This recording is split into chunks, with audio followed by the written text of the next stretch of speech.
టాలీవుడ్ లో ఇది కొత్త సెన్సేషన్. పాత చరిత్రను గుర్తు చేస్తున్న కాంబినేషన్. జనరేషన్ మారింది, బ్లడ్ లోని పౌరుషం మాత్రం ఏమాత్రం మారలేదు. రంకులు మళ్లీ మళ్లీ మొదలయ్యాయి. ఇది ఎలాంటి టర్నింగ్ తీసుకుంటుంది? కొత్త వారు మళ్లీ దూకును చూపిస్తుందా? అది ఎటువంటిదైనా కావచ్చు. ఈ మధ్య ఎవరో ఒకళ్ళు అన్నారు ఒక దర్శకుడు గురించి, మన తెలుగులో ఇటువంటి దర్శకుడు పుట్టుక లేకపోవడం మన దురదృష్టం అని. అది చెప్పాను కూడా. జాగ్రత్తగా ఉండి మాటలు బయటికి ఎక్కే ముందు ఏం మాట్లాడుతున్నాము అని. ఎందుకంటే వాళ్ళకి చరిత్ర తెలియదు. ఏదో అలా ఒక ఉత్తరం వేశారు, ఒక వృక్షం అయిపోయింది. ఆ మొలకయ్యి వృక్షం ఏంటో తెలిసేది. తెలుగు చలనచిత్రం అంటే ఏంటో. అంటే నేను ఎప్పుడు స్టేట్ ఫార్వర్డ్ కూడా మాట్లాడు, ఎవరికి భయపడే రకం కాదు. నేను డైరెక్ట్ గా అన్నాను, పోల్డర్ రాలుతాయి మరోసారి జాగ్రత్తగా ఉండమని. నేను తీసిన ఆదిత్య తీసినేమి, లేకపోతే ఒక భైరవ దీపం అయితేనేమి సినిమాలు ఏం మనకి లేరా దర్శకులు, మనకి లేరా అద్భుతమైన సాంకేతిక నిపుణులు, నన్ను నటులు. తెలుగుతనం గురించి, తెలుగు వెలుగుల గురించి లెక్చర్లు దంచే బాలయ్యకు కోపం వచ్చింది. అది తెలుగు గురించి ఓ కుర్ర హీరో అన్న మాటలకు.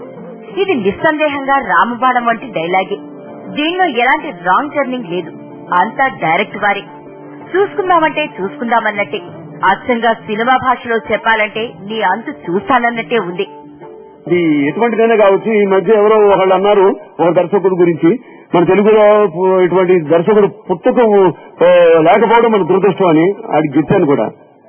జాగ్రత్తగా ఉండి మాటలు బయటికి ఎక్కే ముందు ఏం మాట్లాడుతున్నాము అని. ఎందుకంటే వాళ్ళకి చరిత్ర తెలియదు. ఏదో అలా ఒక ఉత్తరం వేశారు, ఒక వృక్షం అయిపోయింది. ఆ మొలకయ్యి వృక్షం ఏంటో తెలిసేది. తెలుగు చలనచిత్రం అంటే ఏంటో. అంటే నేను ఎప్పుడు స్టేట్ ఫార్వర్డ్ కూడా మాట్లాడు, ఎవరికి భయపడే రకం కాదు. నేను డైరెక్ట్ గా అన్నాను, పోల్డర్ రాలుతాయి మరోసారి జాగ్రత్తగా ఉండమని. నేను తీసిన ఆదిత్య తీసినేమి, లేకపోతే ఒక భైరవ దీపం అయితేనేమి సినిమాలు ఏం మనకి లేరా దర్శకులు, మనకి లేరా అద్భుతమైన సాంకేతిక నిపుణులు, నన్ను నటులు. రామ్ చరణ్ పై బాలయ్య రామబాణమే వేశాడు. ఇంతవరకు ఏ హీరో గురించి ఓపెన్ గా పబ్లిక్ గా మాట్లాడని బాలయ్య ఇప్పుడు ఎందుకిలా రియాక్ట్ అయ్యాడు? ఇంతలా సీరియస్ కావడానికి కారణం ఏంటి? అసలు స్టోరీ వెనుక జరిగిన సీన్ ఏంటి?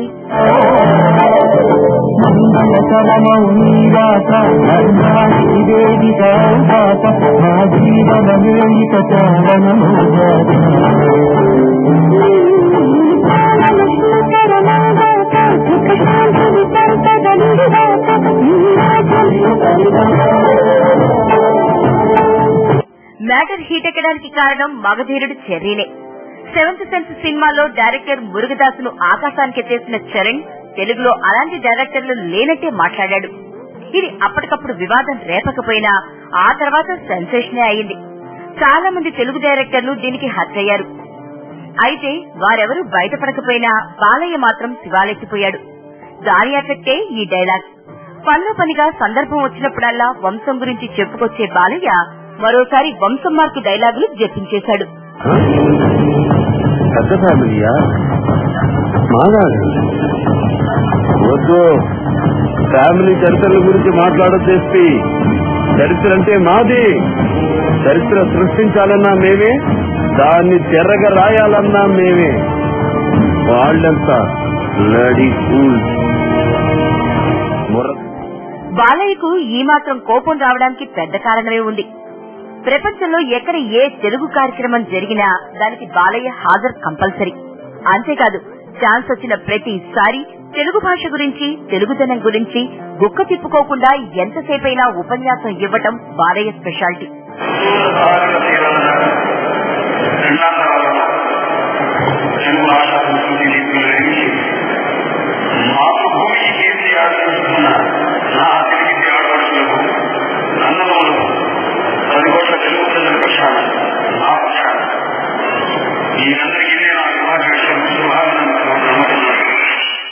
అమెరికాలో ఎంతో ఘనంగా జరిగే తానా ఉత్సవాల్లో బాలకృష్ణే స్పెషల్ అట్రాక్షన్ గా నిలుస్తాడు. అచ్చ తెలుగు సంస్కృతిని ప్రతిబింబిస్తూ తెలుగువారి మనసును గెలుచుకుంటాడు. అందుకే కాబోలు ఎక్కడ తెలుగు గురించి తక్కువగా చూపినా ఈ నందమూరి అందగాడికి కోపం నషాలానికి ఎక్కుతుంది. అలాంటిది ఏకంగా తెలుగు ఇండస్ట్రీలో ఉన్న డైరెక్టర్ల గురించి మాట్లాడితే ఊరుకుంటాడా? మామూలుగా అలా ఇలా కాదు, మరోసారి మాట్లాడటానికే భయపడేలా వార్నింగ్ ఇచ్చాడు. కోస్తా కుర్రోడ్ని, తెలంగాణ చిన్నోడ్ని, రాయలసీమ ముద్దు బిడ్డని. ఏంటి? అమ్మకు కొడుకుని, అక్కకి తమ్ముణ్ణి, చెల్లికి అన్నని. ఆనికి మొగుడువేం కాదు. నువ్వు అంటే నేను సై. Oh miss I like this. Telugu ఇండస్ట్రీలో ఉన్న తెలుగు మాట్లాడటానికి అచ్చమైన తెలుగు హీరోలా ప్రవర్తించడానికి మన హీరోలు అంతగా ఇష్టపడరు. తెలుగు నేలపై ఉంటున్నా పలకడానికి పదాలు వెతుక్కోవాల్సిందే. మన నడవడిక స్టైల్ మొత్తంగా వెస్ట్రన్ కల్చరే. మిగతా భాషల హీరోలు మాత్రం ఇందుకు పూర్తి విరుద్ధం. కాలీవుడ్ లో అయితే ఎక్కడ సినిమా ఫంక్షన్ జరిగినా అందులో తమిళదనం ఉట్టిపడాల్సిందే. కానీ మనకు మాత్రం ఆ కల్చర్ లేదు. కానీ ఈ విషయంలో బాలకృష్ణ ఒక్కడికే మినహాయింపు. సినిమాల్లో అయినా నిజ జీవితంలో అయినా మన హీరోది అచ్చమైన తెలుగు వేషధారణే. ఏ ఫంక్షన్ లో అయినా అనర్గళంగా తెలుగులో దంచికొట్టి శభాష్ అనిపించుకోవాల్సిందే. అందుకే తెలుగంటే ప్రాణం పెట్టే బాలయ్యకు కోపం తన్నుకొచ్చింది.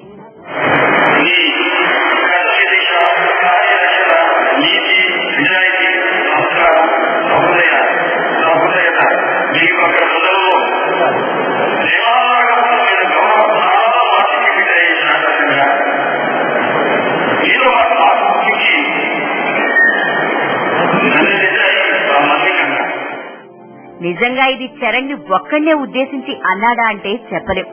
మిగతా హీరోలకు ఇదో వార్నింగ్ వంటిదే. ఎందుకంటే తెలుగు ఇండస్ట్రీలో ఇప్పుడు పెద్దన్న బాలయ్యే. గాడి తప్పుతున్న కుర్ర హీరోల్ని ఆ మాత్రం దారిలో పెట్టడానికి ఈ మాత్రం మాటలు సరిపోతాయి. కనీసం అప్పుడైనా 2 హిట్లు రాగానే తనను మించిన పోటుగాడు లేడని విర్రవీగే కుర్ర హీరోలకు ఇది వార్నింగ్ లా పనిచేస్తుంది. స్పెషల్ ఫోకస్ లో ఇప్పుడు ఒక షార్ట్ బ్రేక్ తీసుకున్నాం.